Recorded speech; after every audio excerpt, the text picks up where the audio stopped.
Okay. Kaya Ano? naman good. Ipagpahawa lang. Oo. Pekas. Oo. Diba? Hugaw man din Germany, oy. Hugaw. Hugaw pala yung Germany, oh. Akala ko hindi hugaw. Pakatawa mo ako. Ano mo nga yung likod mo, oo, diba? Akala mo malinis. Akala mo malinis, hindi pala. Nag-prayer meeting me. And then, nag-barefoot challenge me ni Ate Tess. Yan. Yan si Ate Tess. Ang ganda. Maganda kung silingan sa Pfaffenhofen. Hindi, uy. Ang katawa mo rin. Oh, sige na. Sige na. Pasok, pasok. Pasok. Wala na. Pagtugnaw na ang mga tao. Saan na sila? Nandyan pa ba sila? Wala ba makalimutan natin ito? Andyan pa ba sila? Wala na. Ay, marumi ang paa. Pwede. Ay, wow, ang init dito.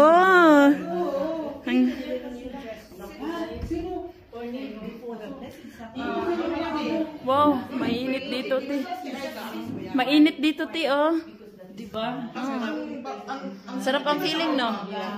Pag galing ka sa doon sa labas, tapos pag pumasok sa labas, te, galing ka sa labas, malamig. Tapos parang ma-feel mo na yung parang nagnanamb yung paa mo. Tapos pag pumasok ka dito sa mainit, ang sarap ng pakiramdam. Parang bumaba.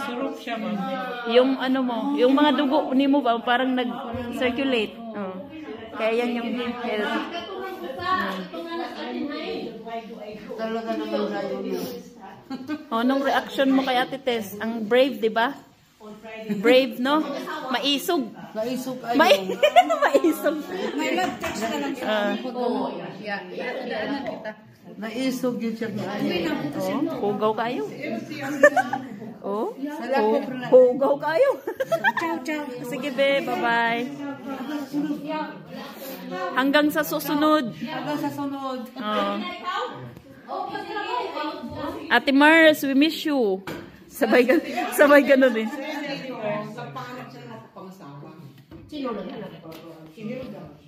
So, di ba? Sarap ng feeling yarn. Sarap talaga ng feeling. Ano ko pa yung feeling, te? I-feel ko pa. I-feel ko pa yung feeling. Sarap. Okay na. Oh. Diba? Marami na tayo nag-isip na gano'n. Ayun ang isip nila. Ako rin gano'n. Pati si Bingbing. Oh, diba? Kung makikita nyo naman yung mga suot nila, pang winter yan. Dahil winter pa dito sa Germany. Pero, dahil kami ni Ate Tess ay parang nasanay na kami mag-barefoot. Masarap talaga ang feeling from galing ka outside, tapos papasok ka dito. Ang sarap ng feeling as in. Ayan. Diba? Sarap ng feeling. Dumi ah. Wow. So mga momshies, thank you so much for watching. See you next time sa upload ko. Bye-bye.